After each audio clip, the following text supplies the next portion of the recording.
You know, I always have a hard time knowing how to articulate what it is that the Lord is teaching me, because it's always a little baffling and a little mysterious to me, you know. I feel sometimes like I'm kind of walking through life, doing my best to keep my eyes open, and I have these moments of clarity, these moments where it's easy to believe, easy to trust Him, and then those are just punctuation marks. The rest of the life is the struggle, you know. It's like this constant fighting to believe the words of the Lord, you know. And I don't, you know, I don't mean to like make it sound great, like it's some virtue to doubt or to struggle. I don't think it is. But you know, I think the central theme of the narrative of Scripture, and one of the central themes anyway, is this idea that God's people are always having to relearn to trust what God says, even though it sometimes doesn't make a lick of sense.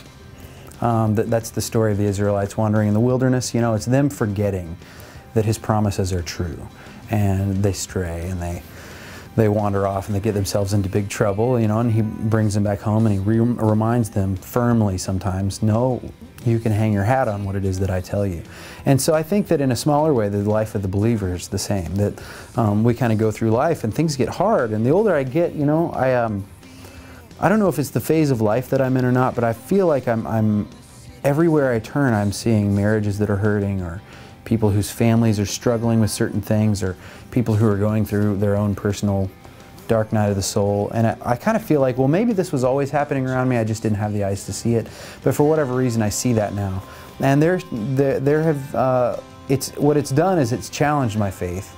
But you know, you come out on the other side feeling like, you know, when I go back and I read Scripture and I'm reminded of the fact that this is not a new thing, this world has been broken for a long time, that I'm able to kind of put one foot in front of the other and keep going, doing my best to be obedient.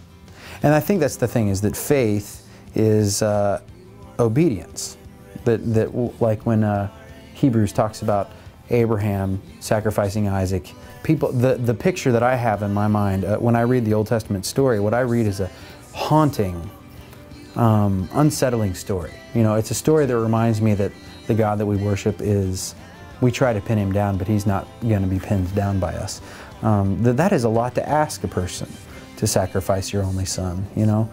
And the kind of faith that it took for Abraham to walk up that mountain amazes me, because it couldn't have been easy. It couldn't have been, you know, the kind of, you know, some of the televangelists make it seem as though faith should be joyful all the time, but it's just not.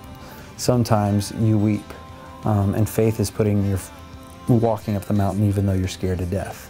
So I kind of feel like lately my life has been a struggle to do that, to keep going, to remind yourself that what you're a part of is this ancient thing that's been going on for a really long time, and to try to remember that these problems aren't new, and that God's promises are true.